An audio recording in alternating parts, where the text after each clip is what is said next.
Today, we have a crazy revenge story about a boyfriend who was cheating with OP's best friend. We'll get to that in a bit, but first, I made my son's father cut him out. My son, Brian, is a complete asshole. I know that's a strange thing to say about one's child, but it's the truth. I have 3 children, and he's the first child.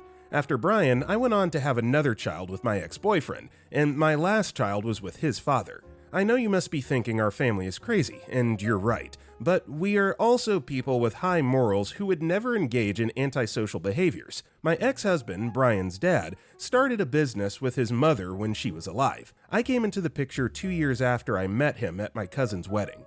When our relationship became serious, he and his mother convinced me to quit my job and join their family business. I resisted for a bit, but I joined in eventually.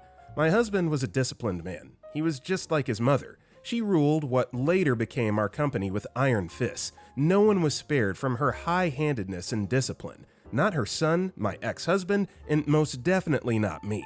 Shortly after we had Brian, she died. But at this time, the business had grown significantly and my ex-husband was fully in charge. My ex-husband, just like his mother, was a disciplinarian as I earlier mentioned. He would never let Brian get away with bad behavior, even as a child. Brian started well at first. He obeyed the rules his father and I laid down for him, and he did as he was told. But something happened when he was 9, and I think that was one of the reasons he became a bad kid. My ex-husband began having an affair with a lady who worked for the company. She was a pretty woman in her early 20s and worked in the accounting department. I knew about the affair. One of the staff had told me about it, but I ignored them and pretended not to know until she got pregnant. My ex-husband came home one day and said to me that she was pregnant and that he was leaving me for her. My world crumbled. I did everything I could to prevent a divorce from happening. I cried, I begged, I threatened, and even leaked the story to the press. When it was clear that my husband was not going to change his mind, I agreed to an amicable divorce. I already owned significant shares in the company, but after the divorce, I got even more shares, and I got to keep the house we lived in. That wasn't a problem for my ex, though, because we lived in a large, private property owned by his mother. He built his own house on the property and began living with his new wife. After the divorce, I was devastated, and it didn't help that my ex lived in a mansion next to what used to be our house. I would wake up in the morning and see his wife walk him to the car, their baby in her hand, and he'd kiss her and the child before driving off to work with his assistant. I was hurt. My ex was doing things with his ex-wife that he never did with me. I was so devastated that I became clinically depressed. My therapist suggested I let my son live with my ex since I could not raise a child in that state. What she didn't know was that my son, Brian, already lived with his father. It was at that time that Brian started to act out. He was mean and disrespectful to his stepmother, and she covered up for him and didn't report him to his dad because she didn't want to seem like the evil stepmom. Eventually, she came to talk to me about his behavior. The things she said he did were scary. I apologized to her, and that was one of the things that snapped me out of my depression. I didn't want to raise the kind of child who played mean practical pranks on his stepmom or tried to taunt and harm his half-brother. My son moved back in with me, but had changed completely. He was rude, disrespectful, and never obeyed the rules. He always did the exact opposite of whatever I told him to. I was frustrated. I tried involving his dad, but he didn't care. At this time, his dad already had 2 sons by his new wife. I tried therapy, but it failed woefully. It probably even made things worse. My son would steal from me, steal from his dad and stepmom's house, and bully his half-siblings and classmates in school. I went to his school on different occasions to apologize to the parents of the kids he bullied. Then I started dating again. I found a decent guy who was crazy about me and wanted to marry me. My son was super mad about this. He hated my boyfriend and was blatantly disrespectful to him. I decided that I wasn't going to let my son jeopardize the love I found, so I refused to end my relationship out of frustration. My boyfriend and I decided that we were going to stop trying to get Brian to like him. Even when he was caught buying drugs in school, I refused to accept responsibility for his behavior. In the past, I would feel horrible and sabotage whatever good thing I had going on to focus on my kid, but I didn't care anymore. I told the school to call his dad's office and hung up. My boyfriend at this time had had enough. He wasn't comfortable with me living in the house on a property that belonged to my ex-husband, and he wasn't comfortable with me working so closely with my ex, too. He proposed, but with the condition that I sell my shares in my ex's company. I agreed, but I didn't sell all my shares, just a huge part, and I sold it to my ex. I moved out of the house and moved in with my new boyfriend. I told my son that he was welcome to live with us, and he did, but when my boyfriend told him that he must live by his rules as long as he lived under his roof, he left and went to live with his father. My boyfriend and I were happy together, and after a year of living together, I had my second child with him.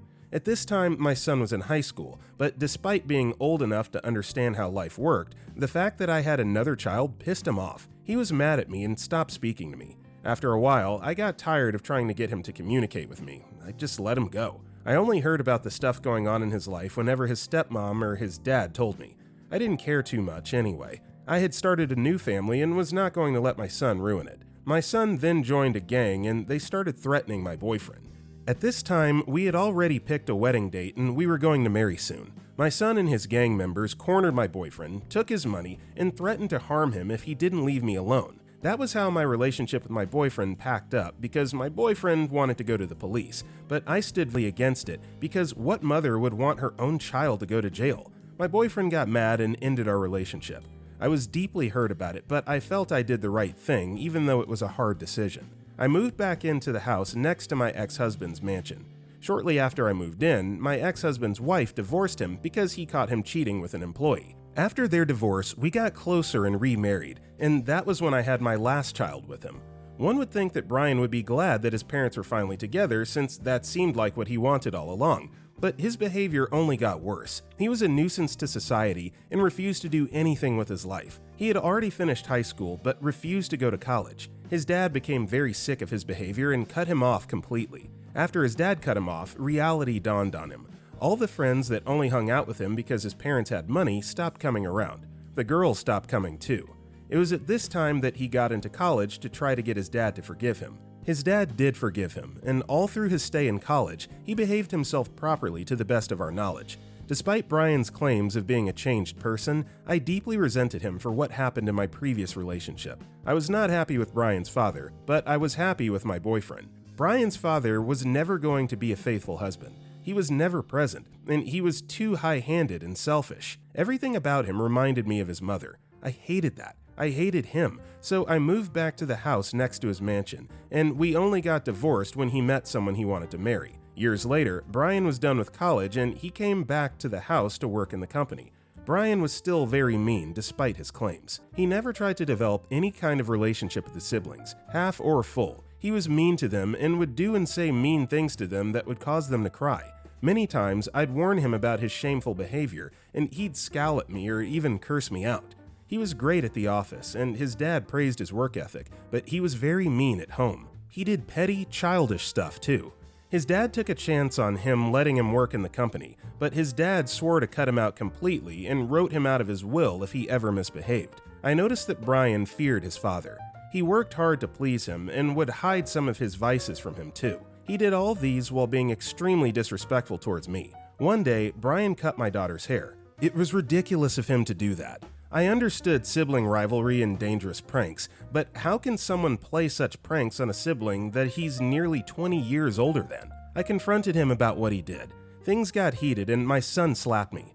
To this day, that's the most shocking thing that's ever happened to me. He slapped me, walked away, and then minutes later, he was wearing a suit and getting ready to ride with his father to work. I knew just what I had to do to get back at my son. His father may be shocked that he hit me, but with a new woman on his arm, he may not be keen on doing something drastic like cutting him off. It was at this point I remembered that my son had mentioned once that his dad told him the combination to his safe. He was happy that day because that meant that his dad trusted him. I knew the combination to the safe from a whole year of watching him input it. Luckily, it was safe in his bedroom. Brian's dad had cameras all over his office, but none in his home. I went into his home, managed to escape the house manager, and sneaked into his bedroom. I opened his safe and took out some of the stuff in it, a gold necklace that belonged to his mother, and a file that contained important letters and documents. I then took it to my son's bedroom and hid it somewhere that wasn't obvious. Even Brian wouldn't find it. His father didn't notice that his stuff was missing until nearly a month later. When Brian's dad first accused him of stealing from his safe, he was mad. His dad then instructed his staff to go into his bedroom and do a thorough search. Of course, they found the necklace and documents in a hidden part of the bedroom. That day, his dad threw him out and wrote him out of the will. My son knew it was me, but his dad never believed him. He couldn't even come anywhere close to the property we lived on. His dad had strict instructions to keep him away. Okay, so everybody involved in this story, including OP, is just a massively horrible human being from what I can gather. The pettiness, the disrespect, the total absence of responsibility is prevalent throughout the story. I felt kind of icky reading it. So yeah, this was a doozy. All of you guys suck. Our next story is Reason Why I Think Friendship and Business Do Not Work Out. I believe there are lines that shouldn't be crossed and mistakes that should not be made, and one of those is mixing friendship with business, because most times it doesn't always work out. I don't mean to be pessimistic. Of course there are people who have and are still successfully business partners with friends, but from my perspective, I've learned the hard way that it isn't worth it, because money has a way of bringing out sides to people you never knew existed. But I knew for a fact that this wasn't the case between my friend and I. She was being greedy, and I have no idea why, since she was from a well-to-do family. My friend Anne, not her real name, and I knew each other from culinary school. We just clicked from the first day we sat next to each other. From the first glance, I could tell she was rich. The way she carried herself, the way she dressed, the way she walked and talked with confidence, and was nice to those around her. It didn't take much for us to become friends. While Anne had such nice qualities, she wasn't the best cook. I had no idea why she chose to enroll herself into a culinary school when she wasn't the slightest bit interested in cooking, but it was clear to everyone in class, including our teachers, that she wasn't good at it, but she was rich and she paid the school well, so no one spoke about it. After getting to know each other on a deeper level, I found out her parents own about 4 different successful restaurants back in her hometown, and was sent here to explore and learn more about culinary art and culture, and to gain the expertise she needed to be a full-on chef. She hadn't just been to one country, but 5 different countries, trying to gain more knowledge in something she seemed passionless about. I, on the other hand, have always been straightforward with what I liked, and knew what I wanted, which is why I went straight to culinary school after wasting 5 years of my life in college, studying a course that I knew was never going to use, but my parents insisted I did. I'm sure they thought I would end up growing to love the course as I continued to learn, but to their disappointment, did not happen. So I kind of knew where she was coming from. After we were both done in culinary, we devised a plan. This was something that started off a joke we made about our lives when we were drunk, and somehow it didn't sound too bad thinking about it, so we decided to make a plan which was simple.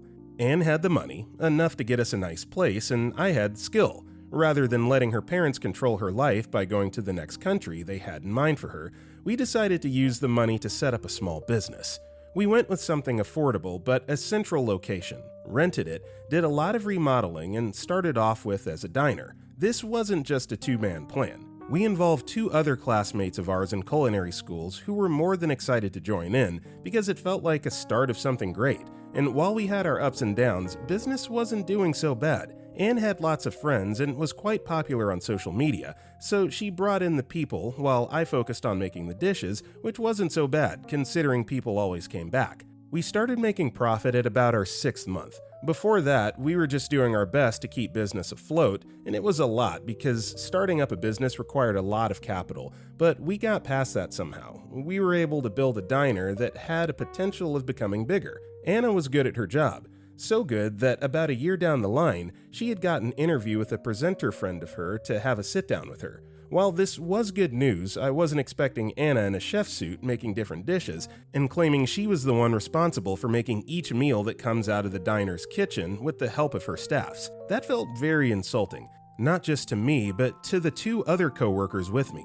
It felt like she was implying she hired us when this started off as a business partner sort of thing.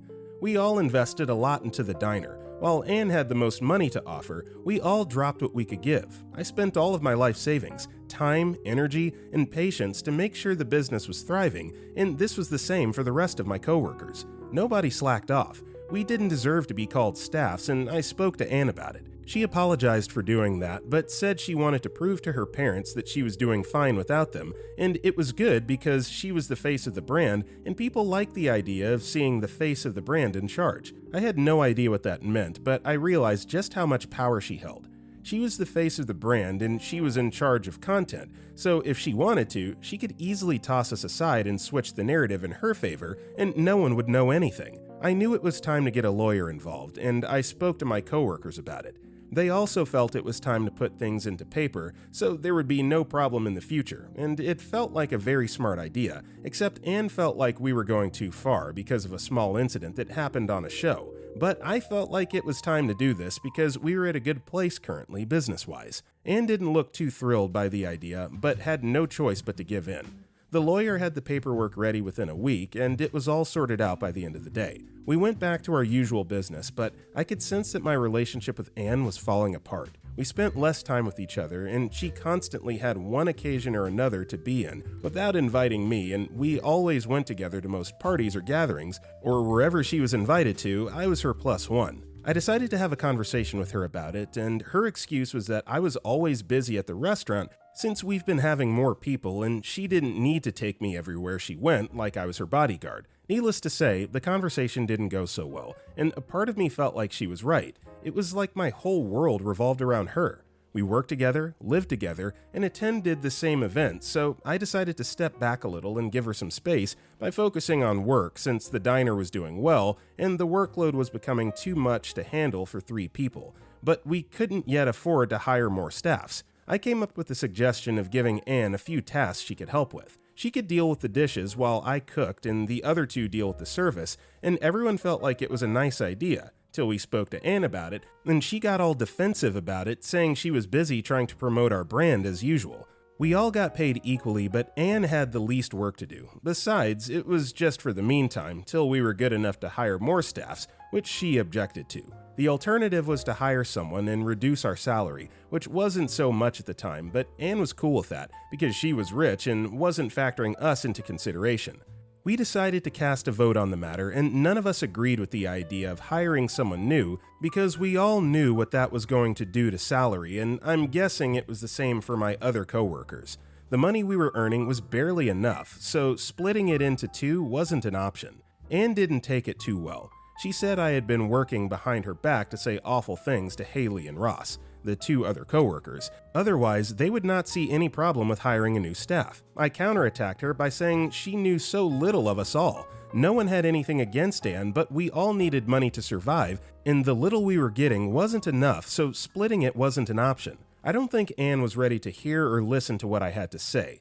It was like she already made up her mind about me being the enemy, and nothing I said was going to change that. She eventually hired someone who she paid personally, and after a while things got really better. Enough to hire more staff and pay all of them by ourselves. Business was very good.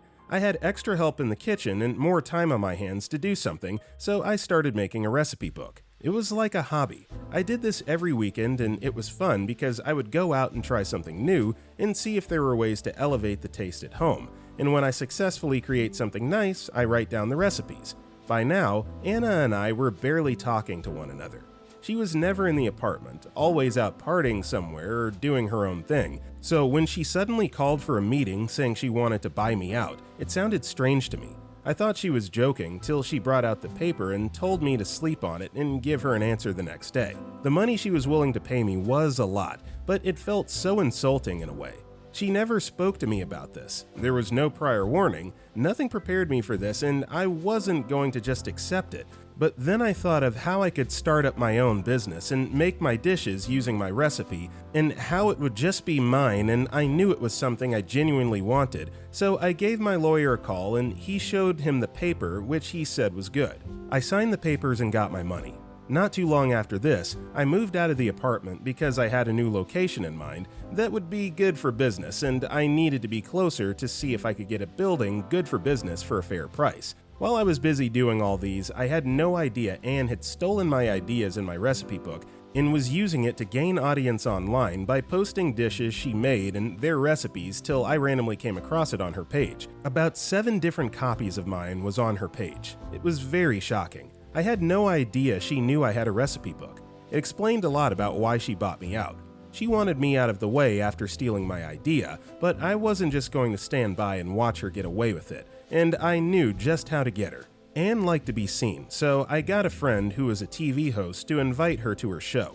She would never miss an opportunity to be seen by the public, so she came, and because I knew the type of person I lived with for 4 years, I knew she would never try to recreate these recipes. She probably got someone to do all the work while she posted it on her page, so I got my friend to give her the chance to prove herself on TV. She was asked to create 4 different dishes from her post, and it was hilarious to watch Anne on live television embarrassing herself. She had no idea on how to make a simple pot roast. The experience must have been humbling for Anne, but I wasn't done with her.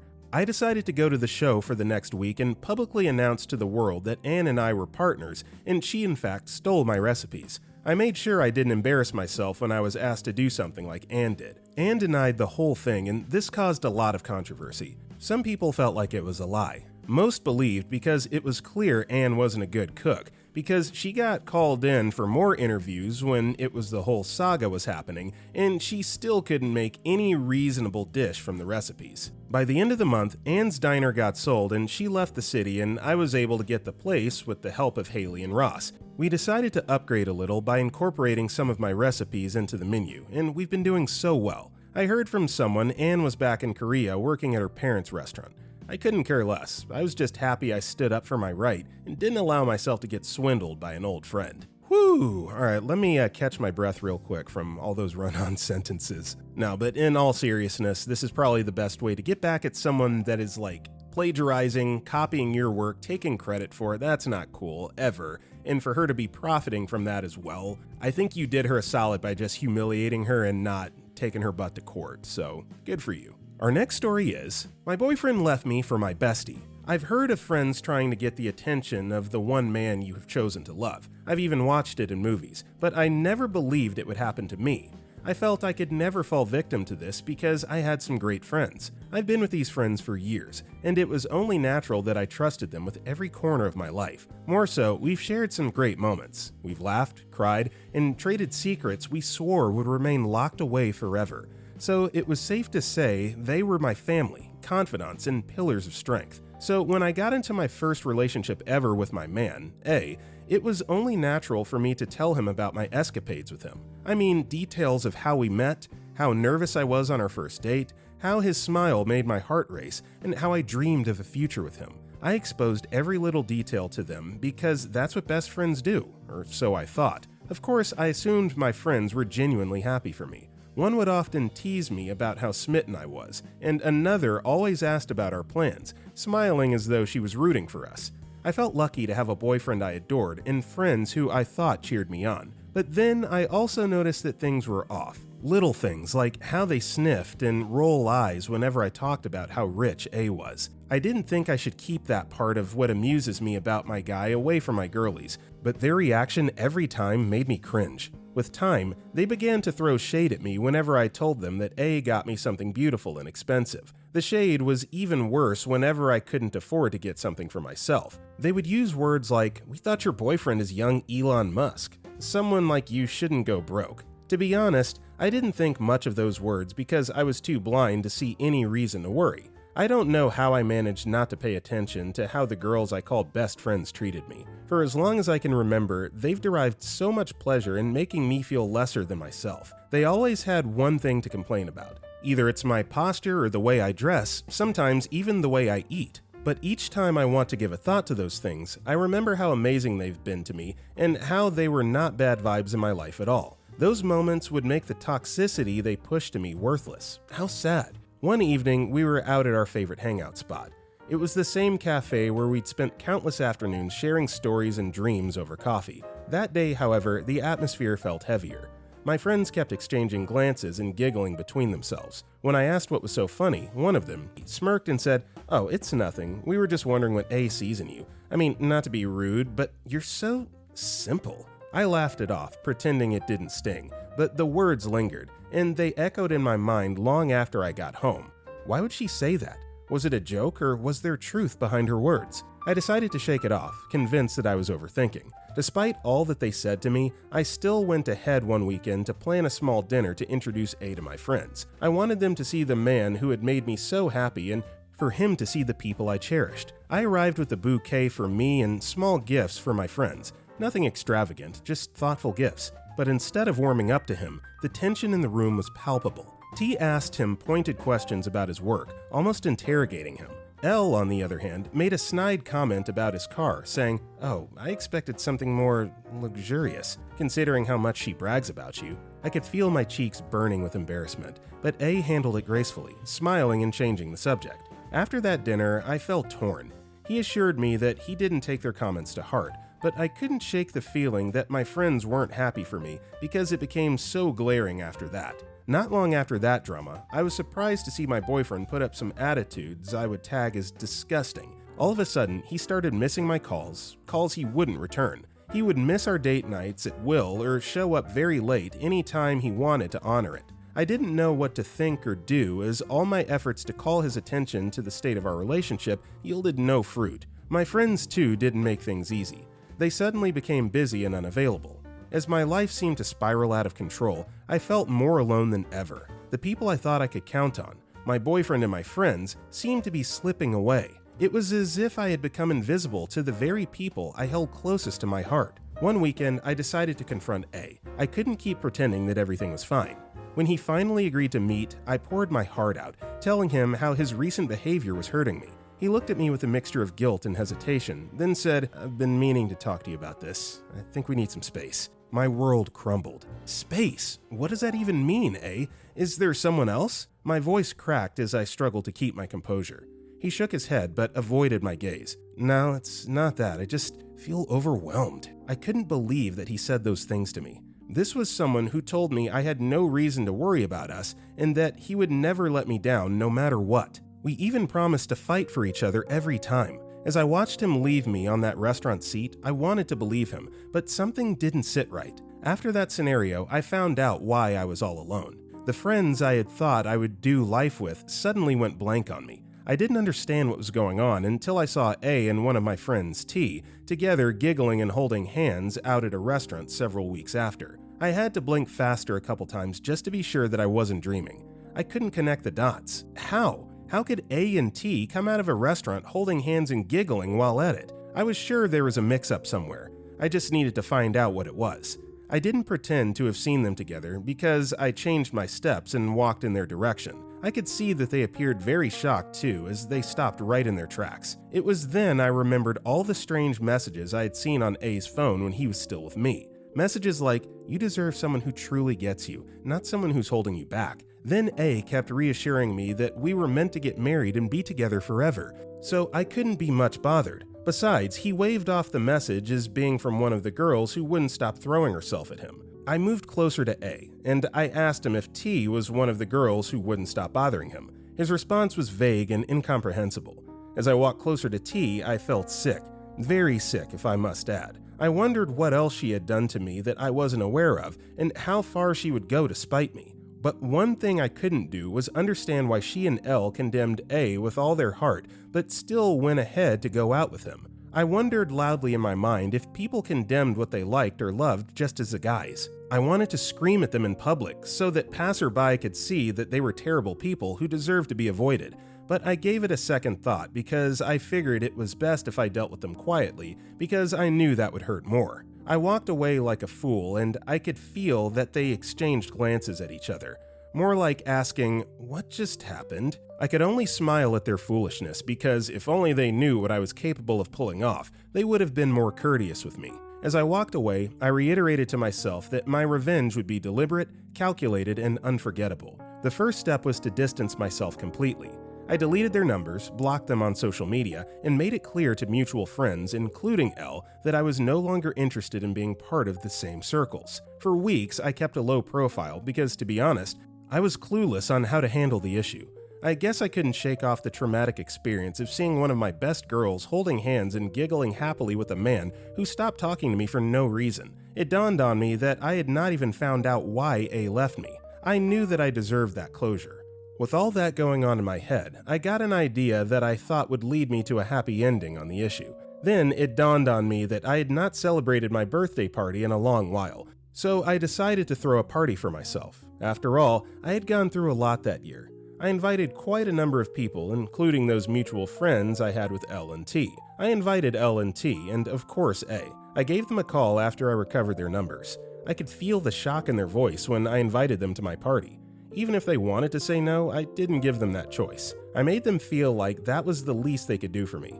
To be honest, I wasn't sure of what I was doing as I kept second-guessing my decision. I imagined what I had planned out so many times in my head, and I kept wondering what would happen if everything went south. The day finally came, and I had to put up a brave face. It was a lot, but I knew I couldn't tell the world that I lacked confidence. I made sure everyone was having a great time until I popped a question. I asked everyone if it was okay for me to ask them one question in honor of my birthday. Of course, everyone was willing to oblige the birthday girl. I asked everyone different questions, and when it got to A's turn, I asked him why he walked out on me the way he did. I chuckled as I added, "You even promised to take me around the world. What changed?" I asked. While I was expecting him to tell me that he only needed space, I was shocked to see that he had no response to give me. I could see everybody staring at him, and I knew how humiliating that must have been for him. For tea, I asked her how it felt for her to choose the boy her friend loved, and how comfortable it was to hold hands with him publicly with reckless abandon. As if planned, everybody hummed at the same time, and I could see that she wished she never came to the party. I wasn't done. I asked Elle how she sleeps well at night after joining others to condemn what they would later covet. I could hear her murmuring some words, but when asked to air out her feelings loudly, she went mute. I could tell that the other people present at the party didn't need answers for them to know that I trusted some terrible people at some point in my life. Without asking, a number of my friends came to hug me tightly, even though all I wanted was to sip to the success of my party.